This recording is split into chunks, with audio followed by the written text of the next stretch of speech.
All right, so let me say that we're ready to go.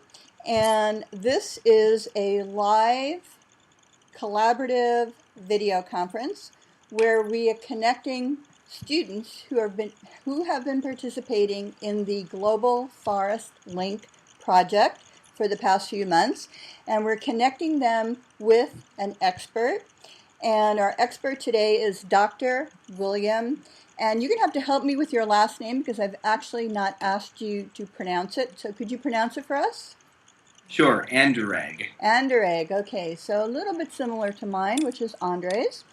And so I am Yvonne Marie Andres, and I am going to be the facilitator. And I have been consulting with the Global Forest Link project now since the beginning. And my orientation is global collaborative learning and figuring out what tools, methodology, and content lends itself to enhanced learning through collaboration. And certainly the Global Forest Link project is one of those things. So I want to say that this particular conference is our first one, and like the first time, sometimes you get it good and sometimes you don't get it good. So we're going to hope that this one works out really well, and it's going to set the benchmark for other conferences that we have where we connect our students with global experts.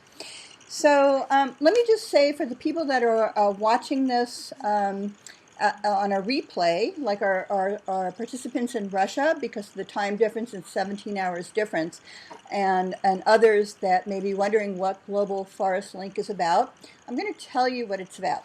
So Global Forest Link connects students from around the world to help them explore environmental changes and share their findings through stories and photographs. They use Global Forest Watch, which is a new online tool for monitoring forest change in real time. With this global scale application, students can explore and compare forests in their areas, analyze the effects of climate change, forest management practices, fires, and other factors that affect forests. Students collect and compare photographs of their local areas, and our ultimate goal is to stimulate cross-cultural communication, improve understanding of forest change, and really advance the science and get young people involved in it when they can really make a difference. So starting with our next introduction, what we'd like to do is have everybody go around and just say a few minutes about who you are and why you're interested in this particular project. So I'm going to start with Francisparker. Tell us who you are, where you're from, and give us a very brief introduction as to why you're interested in this project. Hi there. So this is at the Francisparker School in San Diego, California. This is our AP Environmental Science class. Living in San Diego in Southern California, obviously the drought and persistent forest fires are very common. So going into our local forest, into our local community, and learning about deforestation, learning about the state of our forest, and contributing to the global project as a whole with what's unique to us is what we're very interested in. We are all seniors in this class, so we're in 12th grade, and I would say we're all pretty passionate about the environment. Like, we all really we love this class, and we loved getting out and taking photos of our local forests. And I mean, as a whole, I would say that our unique position geographically is what has made this really significant that we can contribute. Wonderful. And Cajon Valley High School, tell us who you are and why you're interested in this project.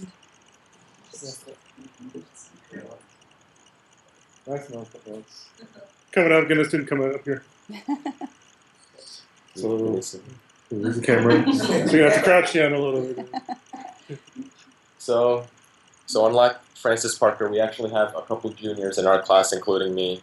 And I mean, so I would say like a quarter of us are juniors and the rest are seniors. And I would say we're about the same with feeling passionate about sort of the environment. I always wanted to learn more about sort of San Diego and about the drought, and especially how climate change has affected us. And really there's a lot to there's a lot to learn, and there's a lot of commitment there that we've all sort of decided to go with, and also being able to learn from other areas such as Russia, and just being able to see how their environment compares to ours, and how climate change has affected them, and other environmental factors such as like invasive species. All that seems to be like interesting for all of us, and it's just great learning about things like that. Wonderful. So Lyceum 61 cannot be with us again because of the time change, but they are in eastern Russia, and they have been very involved in U.S.-Russia collaborations. As a matter of fact, their teacher was part of the social expertise exchange. She spent several months here in San Diego visiting schools and learning about the projects that we do here. So they're very active, and they've been involved in the project since actually August when their school began, and they did submit some questions which we'll be sharing with you. All right, now for our featured guest, Dr. Bill, would you tell us who you are and what your expertise is in forest change?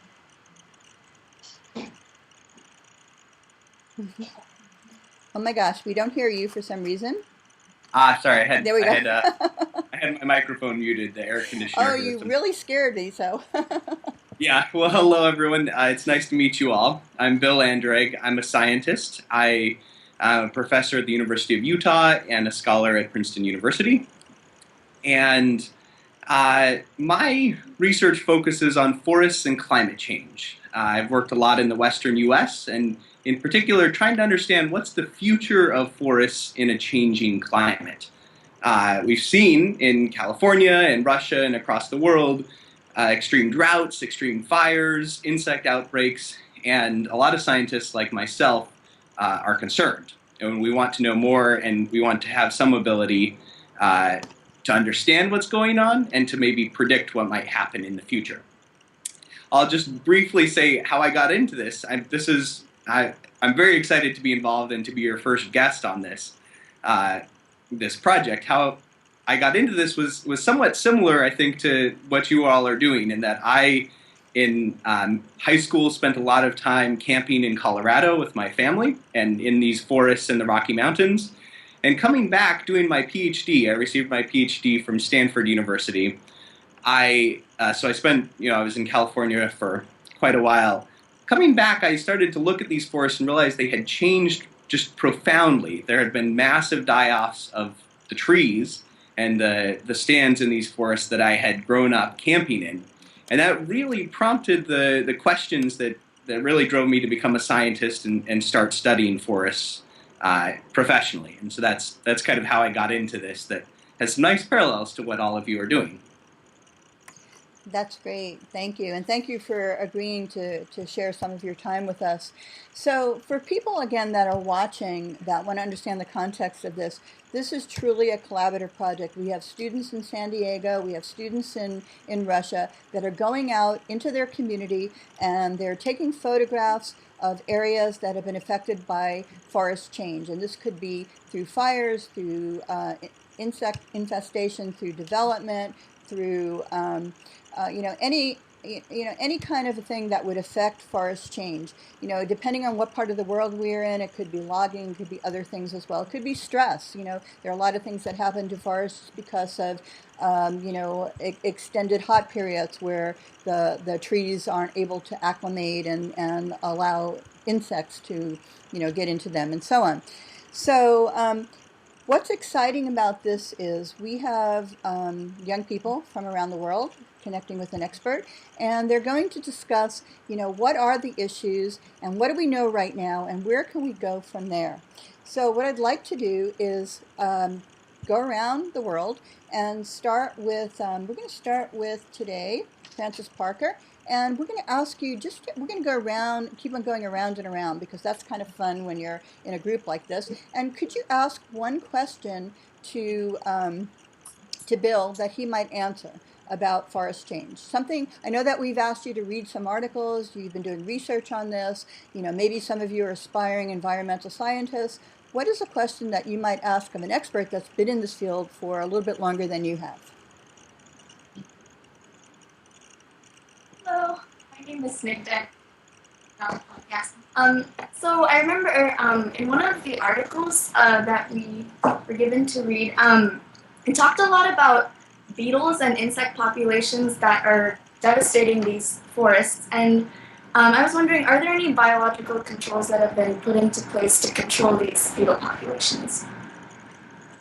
Yeah, that's a really great question. So just to make sure everyone heard, that question was, are there biological controls that might control these beetle populations devastating forests? And the answer really depends on which beetles and which forests we're talking about. So in the western US and Canada primarily, the beetles are all native beetles. They're beetles that have evolved here with the trees over millennia. And those beetles, there's relatively little biotic controls. That there are a few birds that eat them, things like woodpeckers, but the general limit on these beetles and how much they grow and how big their populations get tends to be how cold it gets in the winter and the number of trees that they can fly to attack. And so those beetles, there's not much prospect for having any sort of biological control to stop the beetle outbreaks. In other places, though, invasive species are some of the beetles. So there are across the East Coast some invasive beetles, and in that sense, there might be potential for biotic control for bringing in natural predators to attack these beetles. It's unfortunately in the western U.S. Because this is already the native ecosystem and there aren't any invasives in the beetle population. It's really it's harder to do that with biotic control. There are other things we can do to slow the beetle outbreak, but they won't involve bringing in other species.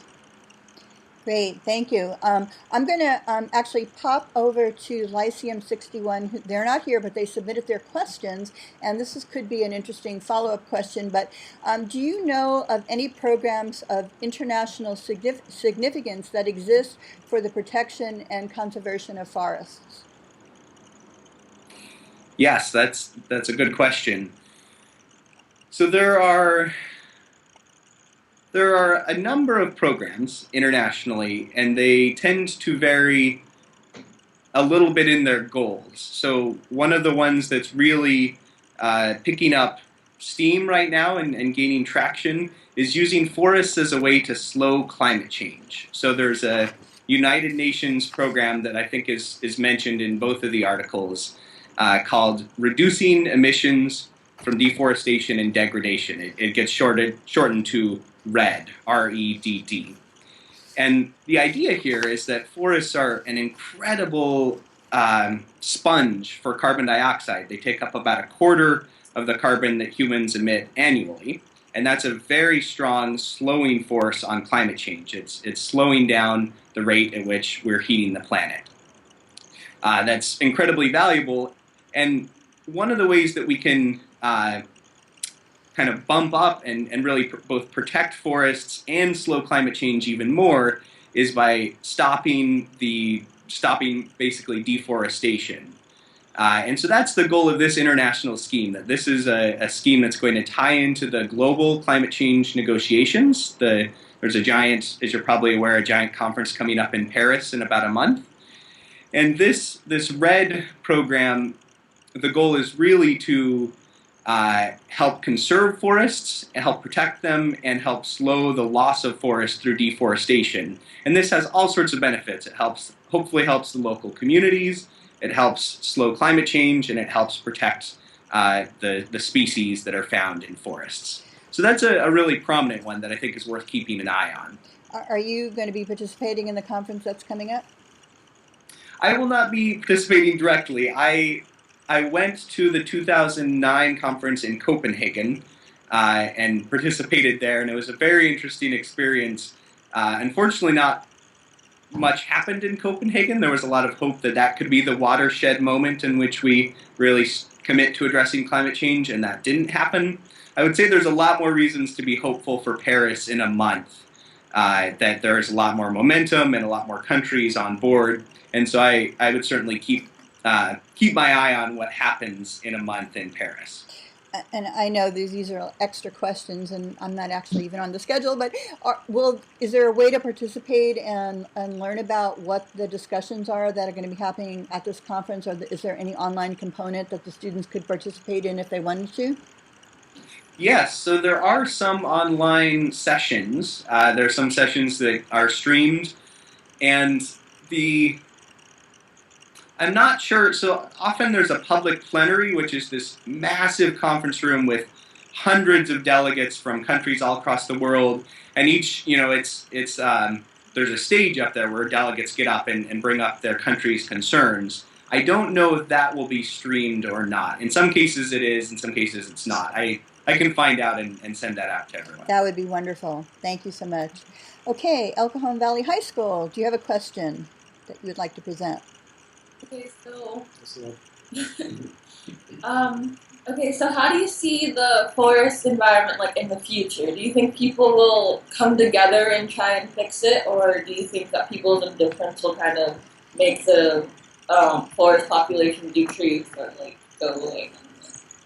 Sure. Well, that's a really important question. It's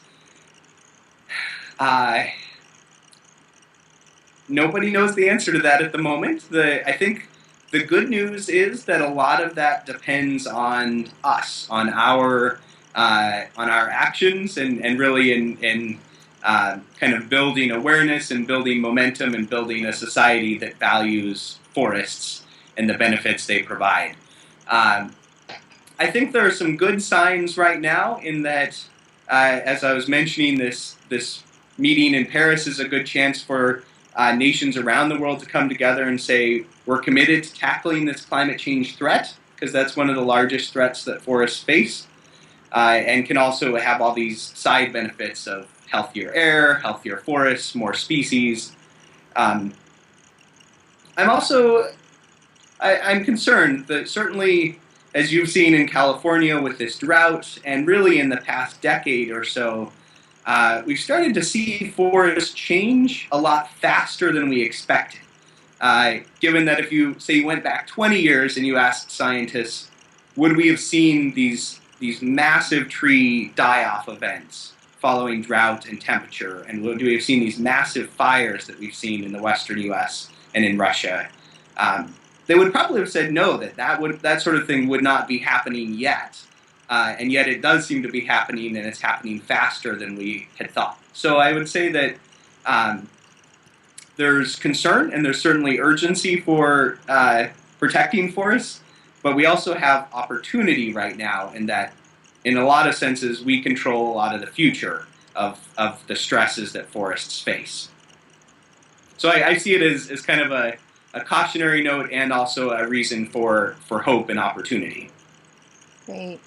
And I hope one of the other opportunities for hope is the fact that we have young people understanding what the ramifications are, and maybe there's a way to intervene or change different behaviors or actions that might make things better. So connecting them with experts like yourself, I think, is a very important thing. And that's what this project is all about, is really not waiting till it gets too late, but getting them involved at a very young age. Okay, Francis Parker, I know you have some excellent questions. Do you have another question you'd like to ask? Yeah. When I was researching, I read about the fertilization effect, and that some people have come out and said that due to the rising CO2 in the air, in fact, you're seeing the earth become greener, was what one of the quotes said. And I was just wondering, is that a positive in that, is that going to offset some of the deforestation, or is it because of the drought that this effect probably won't have a long-lasting impact and probably won't result in that much change? Yeah, that's a really great question, and that's something that scientists are really racing to understand better. So this concept is called CO2 fertilization, and the idea is that plants take up CO2 to make food during photosynthesis, and with more CO2, they're able to take up more. It's likely that we've seen quite a bit of CO2 fertilization. That's probably why forests are good carbon sponges right now. Again, taking up about a quarter of the CO2 that we put up in the atmosphere every year. The big concern here is that it's probably not going to save us. It's an effect that is real and is fairly large, but we're starting to see it get swamped and overwhelmed by other effects. So drought is a great example of this, that when the conditions are wet, trees are able to take up as much CO2 as they want from the atmosphere. And when a severe drought strikes, the trees get stressed and they start to die, and that actually really limits the amount of CO2 they can take up, both in stopping the living trees from taking CO2, and obviously if you kill trees, they're not going to take up any CO2 as well. So the summary, I guess, is that the CO2 fertilization effect is real, but we probably shouldn't count on it to, and it is largely beneficial. It's helping forests become healthier and grow more leaves. But we shouldn't count on it to save us in the future, that it's not clear how long it'll continue or whether things like drought and fires and insects will start to overwhelm it. Great, thank you. So a question from our partners in Eastern Russia, Lycian 61. And, you know, Russia is a huge country, 11 different time zones. U.S. is a pretty big country. You know, we have our own time zones. So the Russians want to ask, do different states in the U.S. Address deforestation differently? Are there different programs, or is it a different level of concern from throughout the United States about forest change? Yeah, that's a very interesting question. So the U.S. has a couple of different ways of doing things. So the deforestation, I guess the main distinction is that a lot of U.S. forests in the western U.S. are on public lands, which means they're owned generally by the federal government, occasionally by state governments. On the sort of good news for deforestation is that on federal government lands, it's illegal to cut down the forest, and by any sort of private person just wanting to do that. So those forests are mostly protected in the form of national forests and national parks. Same with state-owned forests. What the forests do is they do some amount of logging, and it's mostly done. It's attempted to be done in a fairly sustainable fashion. That they're trying to log these forests at a rate that they can grow back, and in some cases, because we've done things like suppress the natural fire regime and keep fires out of forests that really needed a small amount of fire. These forests have too many trees to be healthy. So in some cases, this cutting out of trees to open up these forests can be beneficial for their health. On private lands, so on lands that aren't owned by any government agency, there's really no controls on deforestation at all. Most of the eastern United States is generally growing more forest than is lost, and this is because all the deforestation there happened about 100 to 200 years ago. So as the U.S. was just being started, or 300 years ago, as the U.S. was just being started as a nation, in the initial 13 colonies, a lot of what people did was cut down forests to build farms. And so that certainly lost a lot of their carbon to the atmosphere. But the good news is that's happening much less these days, and most of the forests are growing back in a lot of these cases. So it does vary region by region, but the biggest divide in the U.S. is whether the forest is owned on private land or on public land, because that's what really determines what can happen to it. Great. That's really interesting. You're really talking about the areas that were developed a long time ago and now are big cities with maybe they don't even have any forests anymore. So how is that impacting them? You know, and what methods are they implementing that, you know, can bring back forests to the area and the things that forests do? Right. El Cajon Valley High School, I'm sure you have another question. Yeah, all right. It seems like our forests are under siege. How is this message getting out to the public? Sorry, say that again? It seems like our forests are under siege. How is this message getting out to the public? Yeah, under siege. That's a really good question. I think my initial answer would be it's not. I don't think it's getting out to the public enough. In that it's being picked up on, and there are news stories, and certainly nonprofit groups that are trying to make this point. But it's not something that I think your everyday person comes into contact with. It's not something on the back of people's mind as much as other issues are. I think that there's some real ways to actually use new technology to get the message out to the public. So I think things like social media are a good way to start getting this message out. Certainly standard newspapers, TV, and things like that are valuable. And I think that really our best shot is to generate a lot more interest and buzz around this issue. And that's something I've been trying to do, and it's something that I think it would be great if all of you were involved in as well.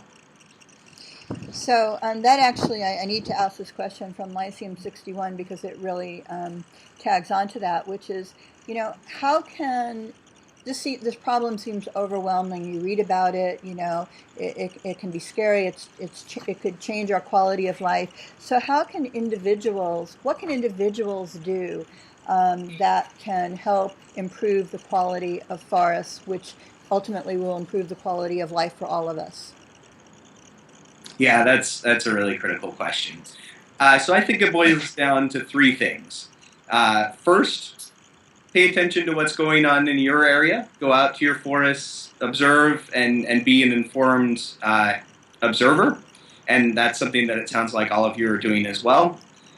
Second, I think it's possible to reduce some of the threats that forests face from climate change by individual actions. And so that's, bike when you can, carpool when you can, go for efficient appliances and green power. And California is really on the cutting edge of that, and so that's very exciting. And then really the third thing too is that we need this kind of mass movement that's led by governments around the world. And so I think really getting involved politically and make sure you vote. You're all approaching that. Make sure you vote and write your senators and representatives. That, I think, is also going to be one of the ways that we really get people to pay attention, and that's one of the important ways for solving this. Great. Okay, we have time for a few more questions, and then we're going to turn it over to Bill to ask the students questions. So let's go back to Francis Parker. Do you have another question that you'd like to present? Yeah, one question kind of goes off the idea of government, the spending that they're willing to do, and the things that they're willing to do to protect forests. Is some ideas are kind of arising about subsidizing countries like Brazil, who are kind of cutting down a lot of trees in their area and kind of paying them to preserve the forests that they live on.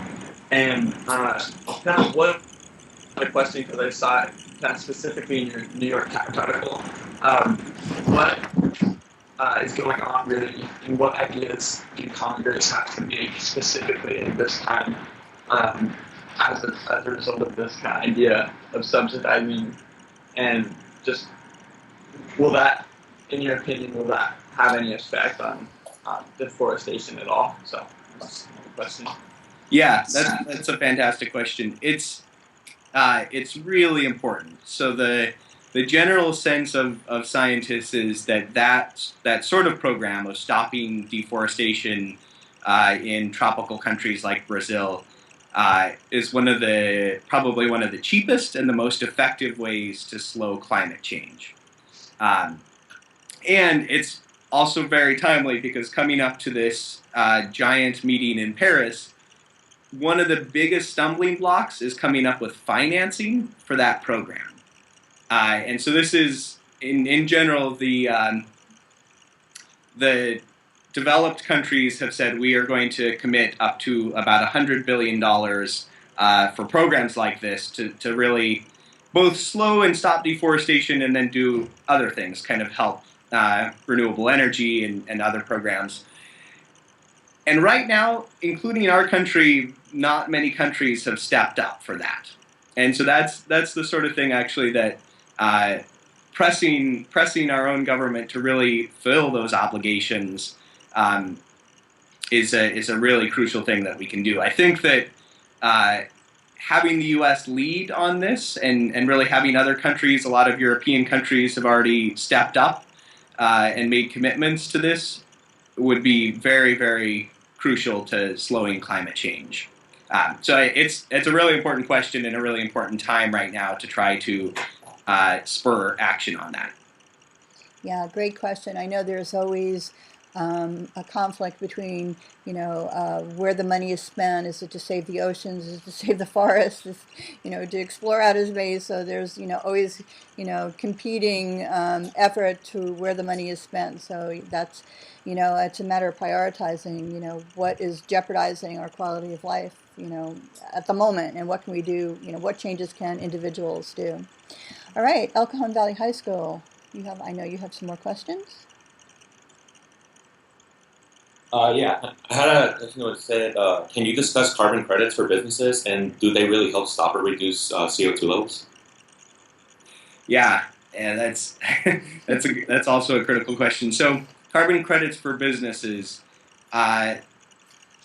The concept here is that businesses can reduce their environmental and carbon impact by buying these credits, which are, in theory, go to pay for things like reducing deforestation, some of the things we've been talking about.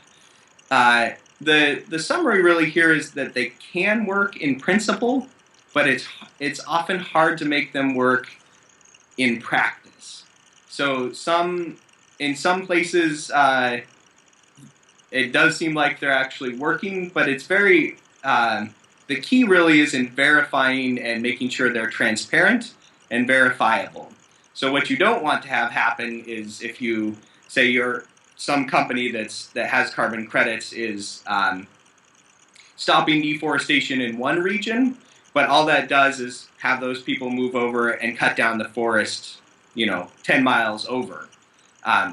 That's what you don't want to have happen, because that means you paid this money, but then the forest still got cut down and the carbon goes up into the atmosphere. So I guess I would say that I'm guardedly optimistic about it, that if you do it right with sort of the right rules and the right checks attached to it, it has the potential to really protect forests and also stop climate change. But it really needs to be monitored closely, because if it's sort of loosely done, you have the potential to essentially have no effect at all. Great. So I know there are probably some more questions, but I'm looking at time. We got a little bit of a late start. Bill, do you have some questions for the students? Perhaps you could think of 3 questions, one to ask El Cajon Valley High School, francisparker, and then the Russians, who will not be able to answer the question now, but they'll hear about it and they'll be able to get back to you. So what do you think? Any questions for the participants? I do, and actually, I would say it's potentially the same 3 questions, but I'd be very interested to hear from each of you about that. And that my question is, what forests have you visited, and what forests are you going to visit as part of your class? Second, what have you seen so far? What changes do you see? What have you noticed so far? And I guess third would be, what have you learned about how forests work that you think is sort of the next question? What would you want to know next about your forests in particular? Great. So let's start with francisparker. Who would like to answer that question?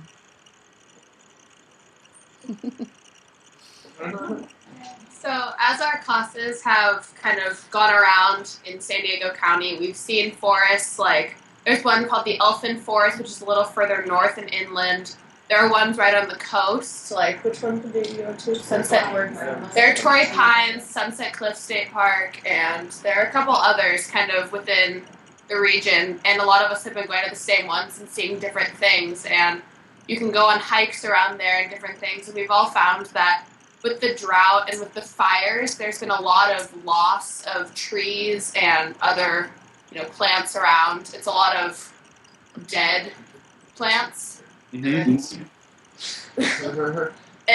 But at the same time, I went to the elfin forest and we found quite a few trees. It was really pretty out there, and it was actually raining the day we went, which was really odd because you barely ever see that out here. But I think we've all seen the effects of drought and fires on San Diego's wildlife and on San Diego's forests, and it's pretty devastating to see. And I think it's gotten us all into a mindset of wanting to conserve it as best as we can, because we don't want to see our city be less pretty, which the forests are making it. I believe that was the answer. Great, great. And anybody else from Francis Parker want to respond to that?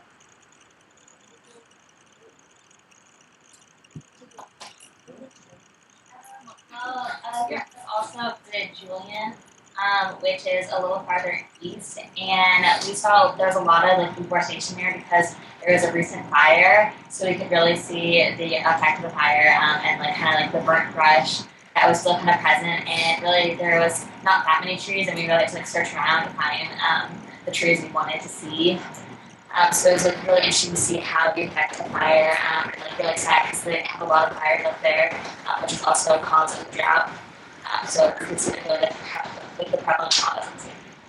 Great. El Cajon Valley High School, how would you answer that question?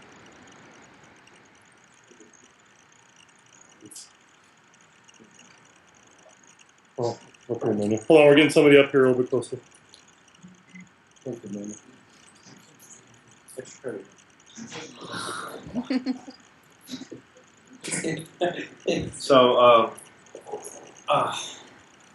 So we visited